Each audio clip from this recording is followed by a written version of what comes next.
Hey there, after years of working with people, students, clients who are trying to make real lasting change, I've noticed a pattern. There's this kind of recipe for transformation that keeps showing up no matter who you are or what you're working on. It's not some fancy theory or complicated process, it's just the stuff that actually works in real life. Today, I want to share that with you. Think of it like a warm conversation about what I've seen help people get unstuck, grow, and really become the version of themselves they've always wanted to be. All right, so here's the thing. Most of us think change starts with adding something new, like a new habit, a new goal, a new plan. But in my experience, real transformation usually starts by pressing pause on the stuff that's been tripping us up.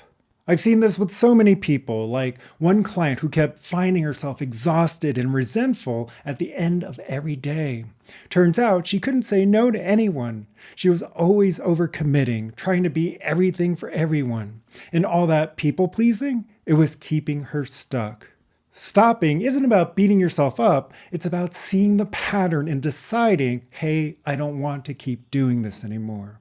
Even if you don't know what to do instead, just the willingness to hit the brakes, that's huge. So think about it. What's one thing you've been doing that's not working for you anymore? Just noticing it is a step toward change. Here's what I've learned. Once you've stopped the stuff that's holding you back, you've got to fill that space with something better. One client of mine used to drown in self-doubt, always second-guessing, hesitating, analyzing. It was like a hamster wheel of overthinking. When she decided to start small acts of self-trust, like making a decision and sticking to it, everything shifted. It wasn't about getting it right every time. It was about practicing a different way of being.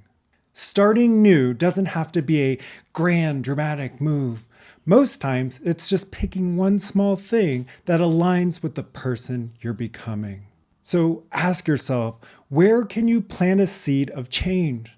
Maybe it's saying no when you usually say yes. Maybe it's taking a breath before you react. It's those small choices that add up. Let's talk about fear for a second, because it's always there. Fear is that voice in your head that says, are you sure you want to do this? What if you fail? What if people judge you? It's like that little gremlin that pops up just when you're about to step into something new. Every single client I've worked with has met that fear at some point. And here's the truth. Fear doesn't mean you're on the wrong path. It usually means you're right where you need to be. I always tell people, if fear's showing up, it means you're about to do something different, something your nervous system hasn't practiced yet. And that's actually a good thing. You don't have to make fear disappear. Just feel it. Notice the tightness, the sweaty palms, the shallow breath, and keep moving. That's how you build the capacity to change. And here's the piece that ties it all together, having a vision of where you're headed. I'm not talking about some Pinterest board of dream vacations and fancy cars. I mean the real you that you're becoming, the one who feels more alive, more connected, more at peace. One student of mine had spent so long focusing on what she didn't want, like feeling anxious or getting stuck in old patterns, that she'd forgotten to ask herself what she did want. When she finally painted that picture, feeling calm, showing up with confidence, having honest conversations, it was like a light bulb went off. Even on the days when fear showed up or old habits tried to creep back in, that vision kept her steady. So take a minute, ask yourself, what does the way you're becoming actually look like? How does that person move through the world? How do they talk to themselves on the tough days? That vision is what helps you navigate the messy, human parts of change. Here's something I think a lot of people forget. Change isn't just about stopping what's not working or adding something new. It's also about noticing what's already serving you and making sure you keep that in the mix. Maybe you've got a morning practice that grounds you, or you're already pretty good at listening to your body, or you've built a habit of reaching out to a friend when you're feeling overwhelmed. Those things are gold. They're part of the foundation that supports you as you grow. So give yourself some credit. Keep doing what's helping you feel strong, balanced, or even just a little bit more yourself. Those small anchors matter.